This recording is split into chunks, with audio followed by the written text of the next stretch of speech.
Greyman! Greyman! Greyman! Greyman! Greyman!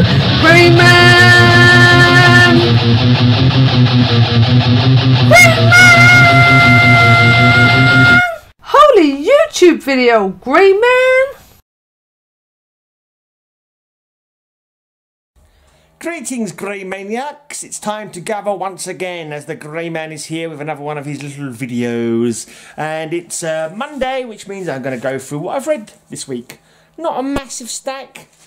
Yeah, playing Fallout and stuff like that. But I finished off the rest of the Karate Kid run, as I was talking about last week. It's kind of like, not the greatest thing ever written, but yeah, fun. Yeah, fun. It was good enough. This one was a bit silly. He managed to hold his own against Superman for a while. And it's like, yeah, would he though? Would he really be able to hold his own against Superboy? And yeah, I thought not. But oh, and this first one, he was sent back in time. But his major disaster was like played as the big villain in this one, and like yeah, it was like all kinds of sort of powers that you wouldn't think he would have, like time travel. But I mean, you've been helped by the time bandit or the time commander, something like that. Yeah, nothing super memorable, but yeah, just decent enough stories, really. And then he kind of gets, it's all part of their plan to, and at the end he gets sent into his 1976 woman who he was he was friendship, because he obviously he's got his woman in the 30th century, Jackie, Princess Projector, but this lady fancied him who from the time that he was sent back to, and she ends up getting turned into a diamond monster. Yeah, Diamond Death, so she was called. And that was also caused by the Time Commando, and I think it's Time Commando. I can't remember, it's like Time something or other, and major disaster. And he ends up going back to the 30th century to cure, to the Legion to try and cure Diamond Death, or I can't remember, Julie, was her name Julie? No, Iris, apparently, another Iris. But he ends up going to the wrong future, thanks to some machinations from this Time Commander guy. He ends up in the future of Commandi.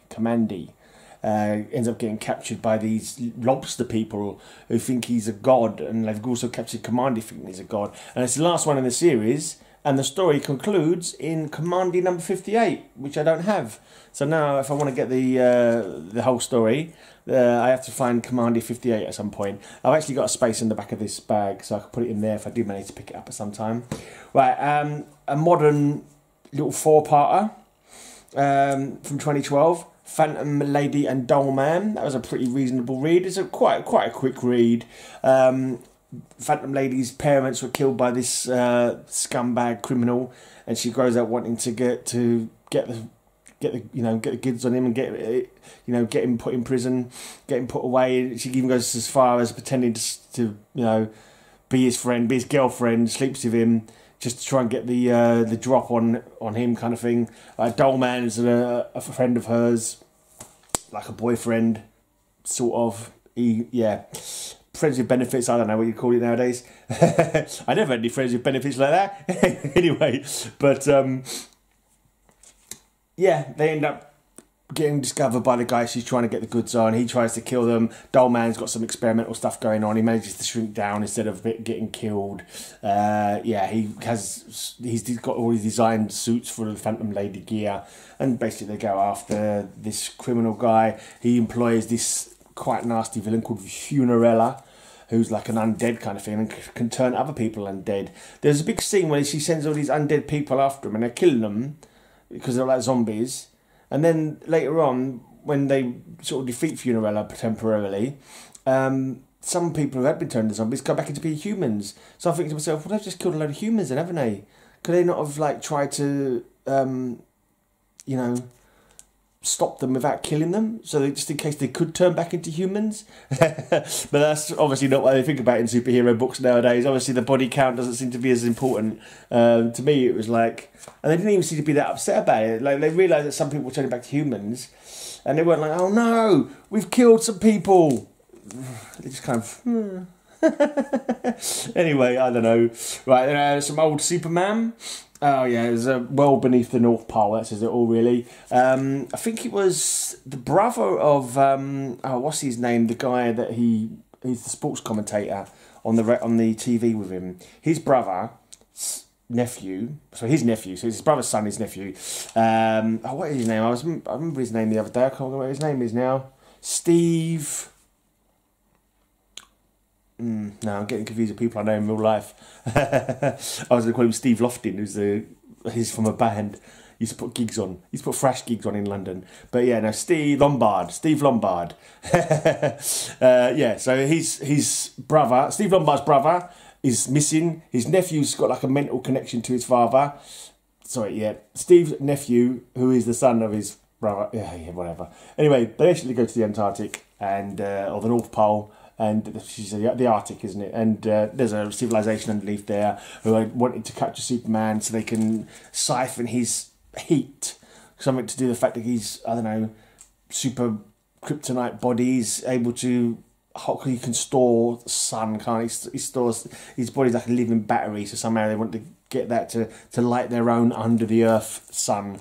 And in the end, he stops them, but he starts up their sun another way. He finds another way to power up their sun. If they just asked, he would have done it, but they obviously they don't think like that. They weren't thinking like that, so they was happy that he helped them rather than just killing them all.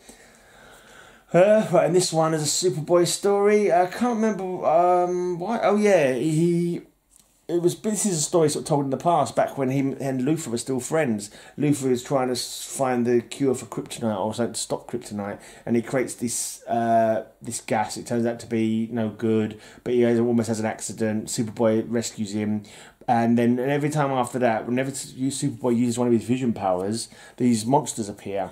So he uses his X-ray vision, some monsters appear. He uses his telescopic vision, some monsters appear. And the town are like, you're causing all these monsters, get out, you menace. Rather unfairly, if you ask me, because it wasn't like he let them destroy anything. He took them out, froze them, or sent them into the past. So you think of all the things that they've done good in the past, that they would have cut them a bit of slack. Rather than, I think it's just so they can have this cover. So what can we do? Oh yeah, that would do. That would do for the excuse. They're making the people of Smallville pretty fickle, to be honest. But anyways, Luthor discovers that it was the gas that he created that messed up with Superboy's vision, and so every time he made a vision, it would make him tiny microbes grow big. And that's what the monsters were appearing from. So he just goes around, sucks up all the gas in the atmosphere and gets rid of it. And hey presto, problem solved. I can't remember if there was a second backup story in this one or not, but you got the main story anyway. There might have been a backup, I can't remember now. Can't bother to open up to find out. Last one. Oh yeah, it's a nice old Brave and the Bold. I'm pretty sure I've read this story before in maybe a giant, something like that. Maybe around the hundreds. I think they had a couple of Brave and the Bold giants with different stories in it. I'm pretty sure this one was in there. But it's nice to have an original. This has got some condition problems, but yeah, in the main, I'm happy with the condition. And it cost me like £1.50. I'd happily buy books like in this condition if I could get it for that price. The staples are good, the spine's decent. There's got a little tear there, and there's some a little bit of ink. Someone's a stamp or something from a shop. I don't really know what that is. And there's a bit of writing on the bottom of the first page. Nothing to worry about. It doesn't disturb the story at all. So yeah, I could quite happily get more comics in with that. There's quite a lot of date stamps on it as well. July the 1st, 1965. That would have been my mum's birthday, I think. She was born July the 1st. That's 4 years before I was born, so she would have been, I don't know, wouldn't even been 20 yet. 18, I think that would have been 18 on. Anyway, whatever. Yeah, it's a wacky old Silver Age story, basically. This guy's been kicked out of Atlantis. He goes into this cave where there's this jewel that transmutes him into this creature. It gives him power over the sea creatures greater than Aquaman's. He wants to take over Atlantis. At the same time, he gets this horn which can be used to control the birds, and that's how he comes into battle with Hawkman as well. There's some silly, like there's one particular completely whacked out bit of science.